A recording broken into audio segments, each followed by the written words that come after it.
Have you ever felt lost in an English conversation or while watching a movie?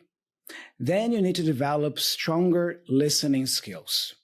Strong listening skills unlocks the world of English media, culture, friendships, and opportunities. So stay tuned because in this episode, I'm going to give you some tips and strategies for you to finally tune your ear to English and understand better everything you hear. Hey everybody, how's it going? Thiago here, and welcome to another episode of the podcast. In case you're new here, I created this podcast and YouTube channel to help intermediate and advanced learners of English communicate with more confidence, more accuracy, more clarity, and more awareness. If this sounds like something you want for yourself and your English, subscribe to the channel, and if you are on Apple or Spotify, follow the show so you don't miss a single new episode. Also, don't forget to check out my new pronunciation course, which is available on pre-sale. This is a course designed to help you better understand fast-spoken English by learning the main connected speech patterns that native speakers use in real life and in media. With this course, you also learn the main sounds of the English language, so you can improve your pronunciation on a more individual level. Again, the course is available on pre-sale at a very special pre-sale price. Make sure you check it out, link in the description or in the show notes. But now, let's talk a little bit about listening skills and how to improve them. All right, so the first tip I have for you to improve your listening skills is start with the basics. Focus on active listening. Think of your ears as muscles, your muscles. Just like your muscles need to be exercised regularly, that's why it's important for you to work out, go to the gym, exercise. You also need to exercise your listening muscles often, okay? So as examples here, you can watch short English videos with subtitles on and off. One of the great things about nowadays, I think, is that it's very easy for you to consume media that has the possibility, that allows you to turn on the subtitles and turn off the subtitles. Any streaming service you have at home, or even here on YouTube, most videos allow you to turn on and turn off the subtitles. When I was learning English many, many years ago, we had VHS tapes then. It wasn't even DVDs yet, So it wasn't very easy for you to be able to consume a movie or an episode of a TV series with subtitles in English and without subtitles in English. But now it's so much easier. So do take advantage of that, all right? You can start by listening to beginner-level podcasts or audiobooks, okay? Especially with transcripts. If you are new to this, if you don't have your listening skills really refined yet, start easy with simple audiobooks or easy podcasts, and preferably the ones that offer you the transcript. If you can have the transcript, that's even better because you can listen and read along, all right? Also, make sure you repeat and shadow what you hear to improve pronunciation. This is really important. That's why I say active listening, but it's also active practice, right? You are not just listening passively, hoping that you're going to learn through osmosis, but you are also actively shadowing, imitating what you hear, all right? As a matter of fact, I see many comments here on my videos on YouTube of people saying that because of the animated subtitles I leave here in every video, this helps them shadow my videos. So they are watching me and listening to me, but also shadowing and trying to imitate the things I say and how I say them. This is really cool. So keep doing that, all right? Here's an example. You can choose a short clip from your favorite English language show. Watch it a few times, focusing on understanding the main idea, and then try to catch specific words and phrases. So it's really important that you consume the same piece of content multiple times. Think of this video that you are watching right now or listening to. Ideally, don't just consume this video here once, all right? Watch it or listen to it at least 2 or 3 times, okay? Maybe the first time you can just focus on reading the transcript or the subtitles. And the second time, you can just focus on listening. Yeah, so you leave it playing in the background, go do something else, but you are listening in the background. Or you can close your eyes and just listen to it. All right? Also, it's nice for you to listen to the piece of content another time, but focusing on specific information. It's one thing for you to listen for the main idea. It's another thing for you to listen focusing on grabbing specific information. It's two different kind of listening strategies, so use both, okay? Another tip I have for you when it comes to improving your listening skills is choose compelling content. Something compelling is something that is exciting to you, that is inspiring for you to consume, for you to do, okay? Because if you can make your learning process fun, this is much better, okay? The journey is not always going to be fun, okay? I am completely 100% against this idea that learning should always be fun, because I do believe that there are moments in your learning journey where you're going to have to do the boring stuff. You're going to have to do the hard work that is not so exciting if you really want to get to a high level. But that doesn't mean that you can't make your learning as fun as possible, okay? So make it as fun as possible. You can do that by consuming content on topics you like and love. For example, movies, TV series, YouTube channels like this one you are watching now, podcasts, and even music in English. I've already talked about this here on the podcast. I used music a lot back in the day. Music was one of my favorite types of media to be in touch with English, to improve my listening skills, and to improve my English as a whole. Yeah, so make it fun for yourself, or more fun, by consuming content in English that you like. You can start simple with maybe children's shows, animated movies like Disney or Pixar movies. And also you can start with songs, if you enjoy music, that have clear lyrics. You see, this is all about starting easy and starting slow with your listening practice. I think the best kinds of songs, to be honest with you guys, are the old ones. Yeah, so go back and listen to 70s songs, 60s, 70s, 80s music, and preferably, I would say, pop music from that era, or romantic songs, because the songs are usually slower. The singing is much more clear, yeah? And here's another thing, and this is a personal opinion of mine, but I'm sure that there's data already about this. Lyrics to songs used to be much more complex decades ago than the lyrics today, okay? So if you want to use music to improve your English as a whole and your listening skills, I would say focus on older music. Again, songs from the 60s, 70s, and 80s, and some stuff from the 90s as well, because the lyrics back then used to be more complex. If you compare lyrics in the past to the lyrics of the songs that we have nowadays, it's abysmal, the difference, all right? So here's a personal recommendation. If you're going to work with music, work with old music, all right? Then, we are talking about starting slow, starting easy. Then you can gradually increase the difficulty of the things you hear, okay? As you get better with your listening skills, try faster paced dialogue. This means dialogue that happens really fast. People are speaking fast. Try different accents of English, because it's not just American English. There are many native English accents out there.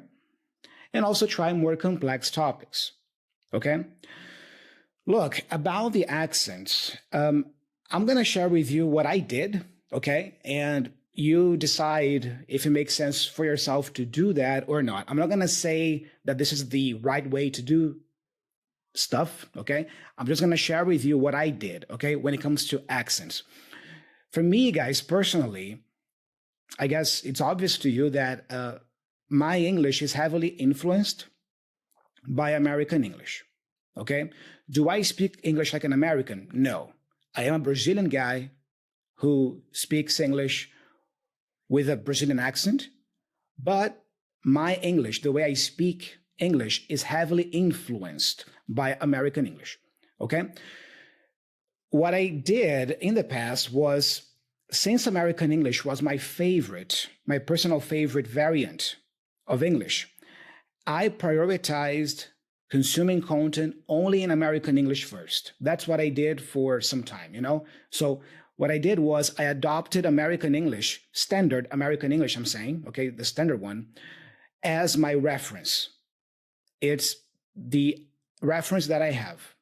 Once I got comfortable listening to standard American English, the American English from the movies, then I started to branch out. And then I started to gain exposure to British English more often, learning British vocabulary, which is usually different from American vocabulary, some words and expressions, watching movies, programs in British English, to really get used to the way they speak English. Then I started listening to Irish English, Australian English, and on like that. But my reference is always standard American English. So for me, it made sense, especially not to get confused, to have one accent, one type of English, one variant of English as my standard, as my reference.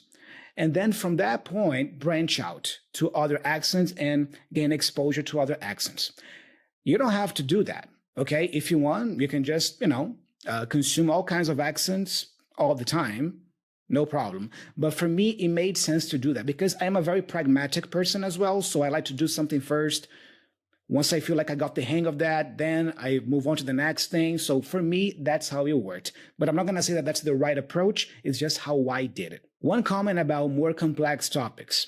You start small, you start easy with maybe animated movies, cartoons, that kind of stuff. But then eventually you want to graduate, right? You want to gradually increase the level of complexity of the movies, the shows, the podcasts you listen to. So if you are an upper intermediate learner already, or even an advanced C1 learner, you should be practicing your listening skills with more demanding content. TED Talks are great for that. Watch TED Talks regularly. Listen to more complex podcasts, not about English learning, but about topics that are more dense. Maybe a podcast about history or a podcast about business or marketing or whatever. All right. So make sure you challenge yourself as you get more and more comfortable with listening in English. Okay. Another tip I have for you while listening is focus on keywords and phrases. Keywords and phrases. Think of listening like a puzzle, a jigsaw puzzle. Focus on finding the key pieces to understand the whole picture. In other words, you don't necessarily need to understand everything that you hear. Just some basic keywords, some main phrases that will help you make sense of the whole passage. Okay? So especially when you are starting out, and if you are at a lower level, maybe pre-intermediate, intermediate level even, don't try to understand every word that you hear. You're just going to get frustrated with yourself. But aim for the main idea. We also call it the main gist. The main gist of a passage is the main idea. Okay, what is this passage? What is this clip about? Okay? You can listen for repeated words and phrases because they're usually really important. And if you are watching something, you can also use the context as clues. So pay attention to the visuals, maybe the way the person moves as the person speaks something. If you're just listening, pay attention to the tone of voice because the tone many times communicates the feeling that the person is expressing there. And then you can associate the tone with that piece of vocabulary or with that phrase. All right? So let's say you are watching, for example, a weather report on TV. Maybe you're watching the news in English and there's a weather report. And then there's a journalist there reporting the weather forecast. Okay? What are some examples of keywords in this context that you could be paying attention to or be on the lookout for? Sunny, rainy, temperature, high, low, drop. Now, if you are more advanced as a learner, if you are a B2, C1 type of learner, it's important that you also practice listening for specific information, okay?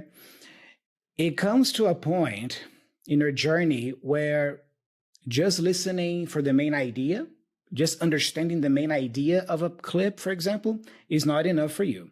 For you to really get to the next level, you have to also practice listening for specific information.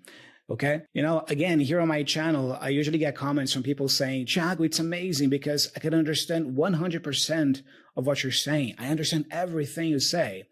Well, that's great that you feel this way. But if I ask you right now to grab a pen, a piece of paper, and write down exactly every single word, verbatim, to a T, that I'm saying here now, would you be able to do that? I'm not sure.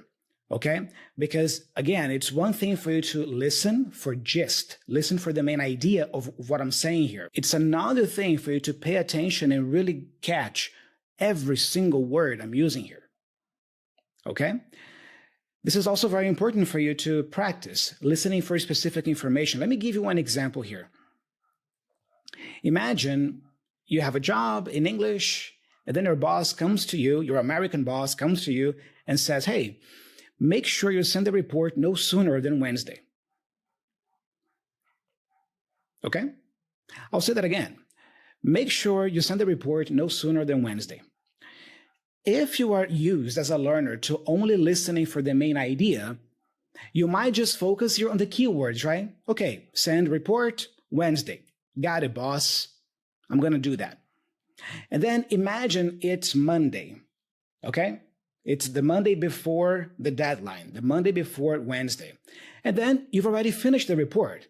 And then you think to yourself, well, I know my boss told me to send the report on Wednesday, but I'm already done with the report. So I'm going to show that I'm a really good employee. I'm a really good worker. I'm proactive. I finish my tasks before the deadline. So I'm going to send the report to him now on Monday. And then you do that. And then you get fired. You know why? Because that report contained classified information that should not have been delivered or sent or shared before Wednesday. But what was the problem here? Well, maybe you failed to understand no sooner than. Let's go back to the phrase here. The boss told you, make sure you send the report no sooner than Wednesday. You see, no sooner than means you can only send the report on Wednesday or after Wednesday, not before Wednesday, no sooner than Wednesday. You see? So this is an example to illustrate the importance, guys, of also being able to understand specific information, not just the main idea. So again, if you are at a lower level, A2, B1, focus on the gist, the main idea. That's great already. Don't focus on understanding everything. But the idea is, as you get more experience as an English learner and more advanced in terms of level, you want to practice this as well, listening for specific information. Because sometimes one letter S, that indicates singular or plural, could make a huge difference in the communication. All right? I would also say to use transcripts and subtitles wisely. Okay? Transcripts and subtitles are like training wheels. When a child is learning to ride a bicycle, usually the child starts riding the bicycle with the training wheels, those extra wheels that we put next to the two main wheels. These are the training wheels. So look at subtitles and transcripts as training wheels. They help you get started with listening and with English, but eventually you want to ride without them. Okay? Eventually, you want to depend less and less on subtitles. I'm not saying that subtitles are bad inherently or that you should avoid them at all costs, but the idea is for you to become less and less dependent on subtitles, meaning that if there is a video with a subtitle there, for you, it doesn't matter. It's kind of indifferent. You can read the subtitles or not. You can just listen and you are okay. You don't necessarily need the subtitles to understand what is being said there. That's the idea. Okay? So some suggestions here of what to do. You can read the transcript or the subtitles after listening to get the full meaning. So if you really want to test your listening skills, let's say, my videos here, as you know, they have the animated subtitles, right? So maybe you can start by just listening to my video. Try that next video I post. Don't watch it. just, leave it playing on TV or in the background and do something else and just listen. Okay? And then after that, you can watch the video with the subtitles for you to kind of compare what you understood with the words. Okay? It's always nice for you to also look up the meaning of unfamiliar words and phrases when you are watching or listening to something with the transcript. All right? So you can gradually decrease reliance or dependence on subtitles as your listening improves. Okay? Now I think it's a good moment for me to explain to you guys why my videos here on YouTube, especially the podcast episodes, have the animated subtitles. My main purpose with this channel is for this channel to be a place to study. I want you to come here for you to have that deliberate, intentional moment in your week for you to study and practice English with. Okay? So the subtitles help, especially if you are at a lower level, maybe a pre-intermediate or intermediate level. It helps you make sense of what I'm saying here. Okay? But if you want to test yourself, if you're a little bit of a higher level, do as I just said. Practice just listening to me and not watching with the subtitles. Okay? As a matter of fact, guys, I do have the video episodes of the podcast here without the subtitles. And I am considering, let me know what you think of this idea. I am considering making these videos available, the video podcasts here on the channel without subtitles for you to practice your listening skills, but as part of membership here on the channel. So for a very symbolic small price, you can join the membership here of the channel. You can support my work here because, it takes a lot of work to make videos on YouTube here regularly. So it's a nice way for you to support my work with a very symbolic, special, low price per month. And also you get access to some of the video podcasts that I've already created here without subtitles. So let me know what you think about that. I'm curious to see what you guys think about that. And another question still about that. If I were to create a membership here on the channel, a membership program, what kind of things would you like to have access to that maybe you don't have access in the public videos here? What would you like the membership to be like? Okay, give me some suggestions here. I'm considering this. I'm not sure if I'm going to open it or when I'm going to open it, but your ideas will definitely help me make more sense of that. Okay, I appreciate it. Another tip, variety is key, so mix it up, all right? Eating the same food every day, that's boring, doesn't it? Just like listening to the same type of English content can too. So I'm really grateful that you guys watch my videos here regularly, week after week, and you are always tuning in, but don't just consume my content. Consume other channels, consume other videos, other podcasts, and don't just consume content related to English learning. Like I said, consume content about topics that you like. If you like sports, listen to a podcast about sports. If you like music, watch an interview on YouTube with your favorite musician. You see, so vary the types of content in English you consume. Don't just watch my content or don't just watch English related or English learning content. Okay? You can try also the format. You can vary the format. So podcasts on various topics you can consume. You can watch the news. You can practice watching with the news. You can watch interviews. Okay? And again, you can gain exposure to different accents deliberately. Okay? This is important because it helps you get used to different speaking styles. People speak differently. Even native speakers of English, they all speak very differently from each other. And it also helps you expand your vocabulary. Even though you are focusing on improving your listening skills, you also get to expand your vocabulary in the process by being exposed to different types of English, different types of content and topics. Okay? Finally, obviously, be patient and consistent with your listening practice, okay? Learning a language is like growing a plant, right? It's a nice analogy. Learning a language is like growing a plant. It takes time, care, and consistent effort, okay? Set realistic goals for yourself. Aim for a few minutes of listening practice each day. Remember, consistency. Better to do 5 minutes a day than 2 hours once a week. okay? I've already talked about that here on the podcast, but celebrate small wins or celebrate small victories. If you're watching a stand-up comedy show on Netflix, and if you are able to get a joke, if you are able to understand the joke that the comedian tells in that show, celebrate that, okay? If you are able to understand something I'm saying here, or the whole video for that matter, celebrate that. If you're listening to your favorite song and you understand the main idea of the song or the main message, celebrate that. Celebrate your small victories or your small wins. And of course, don't get discouraged by mistakes. They're a part of the learning process. And don't get discouraged also if you listen to something and you feel like, man, I can understand only 30% of this thing, only 40%. It's awful. It's okay. Yeah. But with time, with practice, you can develop your listening skills and your ear to the language. Okay.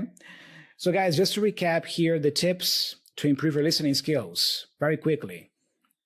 Practice active listening. Think of your ears as muscles. You have to regularly train them. Okay. Start with compelling content, with content you like. Yes, consume English-related content, but also consume content in English about topics you like. This is going to make the experience much more enjoyable for you. Start small and easy, maybe with simple stories, audiobooks, Disney animated movies, and then gradually increase the complexity of the podcasts, the movie, the shows you consume, okay? If you are at a lower level, focus on listening for the gist or for the main idea. Focus on specific keywords and key phrases. But as you get more advanced, you also have to practice listening for specific information, okay? Transcripts and subtitles are great, but use them as training wheels, okay? The idea is that you feel like you depend less and less on subtitles as you progress, okay? Make sure you also vary the type of content you consume and the format. Podcasts, the news, movies, TV series, interviews, and also vary the accents as well, okay? You decide when you're going to do that, when you're going to gain more exposure to different accents, but do listen to other accents of English. This is really important as well. And finally, be patient and consistent with your listening practice, okay? It takes some time for you to develop your ear, but the more listening you practice and the more English you consume daily, the better your listening skills get. It's just a consequence, okay? Finally, guys, my final words here are, with practice and patience, you will be surprised at how much English you will be able to understand over time. Remember that. Guys, that's all I have for today, and I hope you enjoyed this episode. I hope these tips were useful for your listening skills. Again, don't forget to check out my pronunciation course available on pre-sale. Link in the description here on YouTube as a pinned comment below, and also in the show notes if you are on Spotify or Apple Podcasts. Subscribe to the channel here on YouTube if you're not a subscriber yet. This is really important. And if you are on Spotify or Apple, leave me a 5-star review on those platforms because that helps me a lot too. I'm Thiago, I'm signing off, and I'll be talking to you very soon in the upcoming video. Bye-bye.